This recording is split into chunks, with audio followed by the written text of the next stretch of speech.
Gospel according to Luke, the first chapter.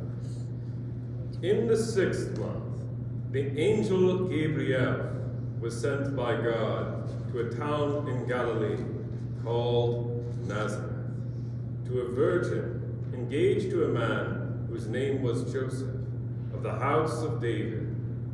The virgin's name was Mary.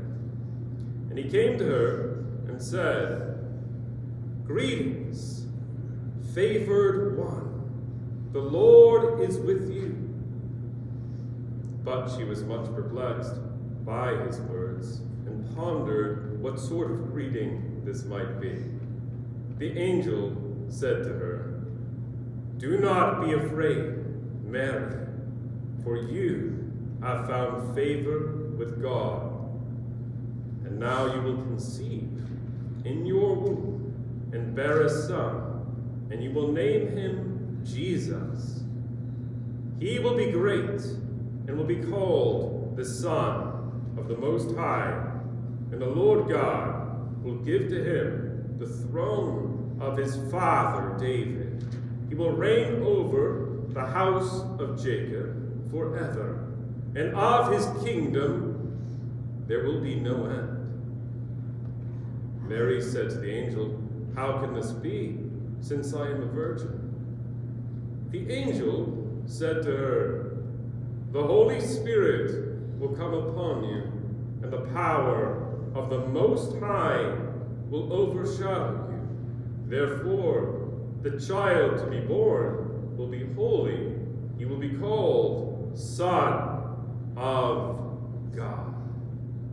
And now, your relative Elizabeth, in her old age, has also conceived a son, and this is the 6th month for her who is said to be barren. For nothing will be impossible for God."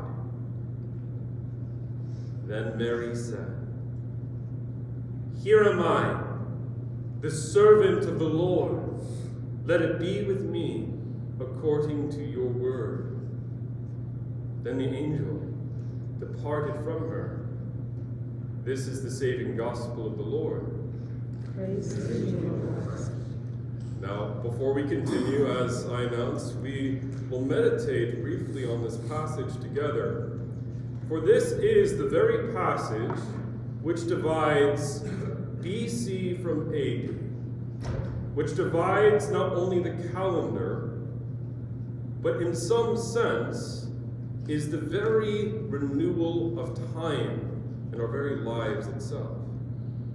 When Mary says, I believe in a much better translation, "Behold, I am the servant of the Lord, be it done unto me according to your word," a prayer that our Catholic and Orthodox sisters and brothers recite regularly throughout their liturgical seasons. It is in that very moment, through her fiat, through her yes, that the Word becomes flesh, that God enters into history not as a pillar of fire and smoke, as on Mount Sinai, not even necessarily as a kind of glorious, luminous presence as Moses saw in the burning bush.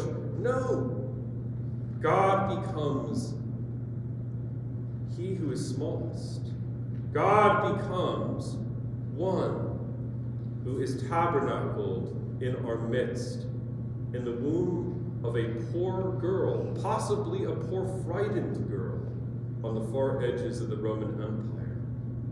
The Christmas story, therefore, doesn't really begin with the manger. It does begin before all of history began, with God's foreordained plan, but in some sense, the earliest Christians, turning to the feast of not December, but March the 25th, the feast of the Annunciation, saw here in Mary's yes the very dawn of Christianity. Why is that? Mary herself understood what that yes meant. It was a yes that came with a cost. A young woman who was pregnant in a way that was not ordinary would mean that she was subject to possible stoning in her culture. By saying yes, even if things worked out with Joseph, thank God they did, there would be whispers dogging her throughout her entire life. It is in John's Gospel, the 8th chapter, that the Pharisees slanderously say to Jesus, "Where is your father?" And at the same time, we know that this yes will mean that Mary becomes a refugee from her own home, fleeing into the land of Egypt, hated and persecuted by the government of her time, wanting to slaughter life from the womb. And still, despite all these things, which Mary could have understood in the natural, she still said yes to God's plan. Why did she do so? She had everything to lose. Now, you might say, don't say no to an angel. We saw how that worked out for Zechariah, who couldn't talk for a while. And we know, Samantha knows how hard it would be for me not to talk for a long, long, long time. And yet, truly, I believe it wasn't simply the glory of the angel that allowed Mary to say yes. Instead, it was the realization that through her small heart, God would be able to redeem us all. She knew the prophecies. She understood that for God to redeem us, God was prophesied to become one with us, Emmanuel. And so it is, sisters and brothers, as we prepare to hear our next reading from Luke's Gospel with the shepherds, and to hear how Jesus was born and how glorious this season is, let us realize that God is enlisting us like he chose Mary, to be his hands, to be his feet, to be his presence in all of creation and all the world. What if I told you, sisters and brothers, God has chosen you? Martin Luther teaches in his small catechism that in baptism, no matter our station in life, we are chosen. In Luther's day, it was believed that only a clerical state was necessarily considered a kind of intermediary between heaven and earth. But what Luther recovered, what the early church taught, what the Bible plainly teaches, is that if you are in Christ, you are a new creation. We live in a world that is aching, that is broken, and that is wounded. And they are hungering for a Christ Mass. They are hungering for God, whether they know it or not. And that is why every year we put up the lights.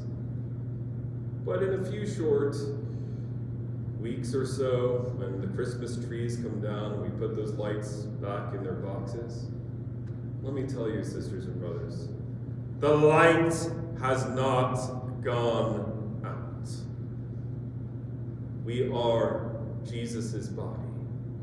Let us live as salt and light in the world, banishing the shadow of the evil one by God's mercy and God's reconciliation. As Mary said yes, even though she may have very well been afraid. Dear Lord, grant us the courage also to say yes, for we are your people. May we, in your precious blood and resurrection, be set free. In the name of the Father, and of the Son, and of the Holy Ghost. Amen.